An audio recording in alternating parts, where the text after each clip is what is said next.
Hi guys! Good day everyone! So our video for today guys is ituturo ko sa inyo kung paano ang paglagay ng liquid eyeliner. Yes guys, so ayan, kung nasan yung buhok natin guys, ayan yung lash line na tinatawag. So ilalagay lang natin sa pinakaibabaw niyan. Ako guys, hindi ako mahilig mag-wing ng liner, yung ginaganon. Hindi ako mahilig dun. Gusto ko yung natural look lang para bilog na bilog yung aking mata. So guys, ang advice ko pala is pumili kayo ng liquid eyeliner na matte finish, para natural yung kalalabasan ng ating liner. Kasi merong iba guys, nag-try ako, hindi ko lang alam, nakalimutan ko anong brand yon.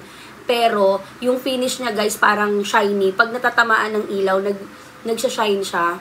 Ayun, wala naman siya shimmer. Ibig ko sabihin, parang yung gloss, yung ganon yung finish niya. So, ang advice ko is yung matte. So, ayan guys, huwag natin patagalin pa. Eto guys, gusto ko to. Kayo kung gusto nyo rin to, bumili kayo. Ayan. $2.99 lang to. It's Maybelline.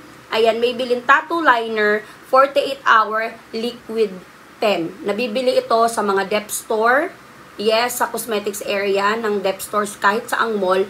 And sa Watsons. Yes, guys. I think $299 lang to. So, guys, ganito lang ang paglagay ng liner. Basta ano lang natin sa lash line. So, lalapit akong konti para makita nyo dito pala yung camera. Ayan. Ayan. Kung nasan yung hair, ayan, dun na natin ilalagay.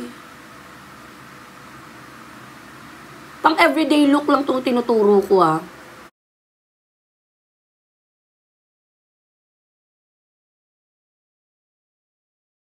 Dyan lang ako naglalagay guys. Hindi ako nag-weaving. Hindi ako mahilig sa ganun. So guys, nakita nyo na.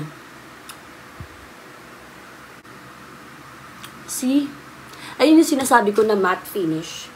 O diba natural look lang siya guys. Hindi halatang, pag nilagyan mo na yan, lalo na pag nilagyan mo na yan mascara, natural na siya. Ayan siya guys. Susundan lang natin yung lash line. Okay? Kung mahilig naman kayo mag-wing, wala namang problema. Pero sa mga beginner, hindi pa yan mag-wing. Ganito pa lang yung ginagawa nila. So, ayan guys, super nipis na kasi ng ng lashes ko. Kaya ayan. Ganyan lang siya guys. Susundan lang natin.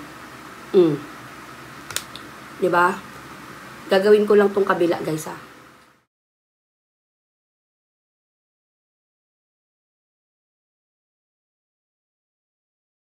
Ayan siya guys, kaya yung sinasabi ko na matte finish kasi very natural yung kalalabasan niya. Para kang hindi nag-liner, parang makapal lang yung pilik mata mo.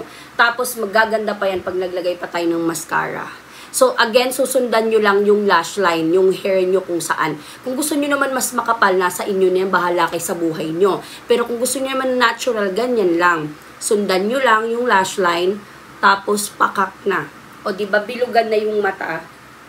Iba talaga pag maganda ang mata guys, nakakadagdag ng ganda. Ganda yan. So ayan guys, ayan, yan lang yung simple lang talaga ang ginagawa natin guys. So ayan guys, sana may natutunan. Diba step by step tayo guys.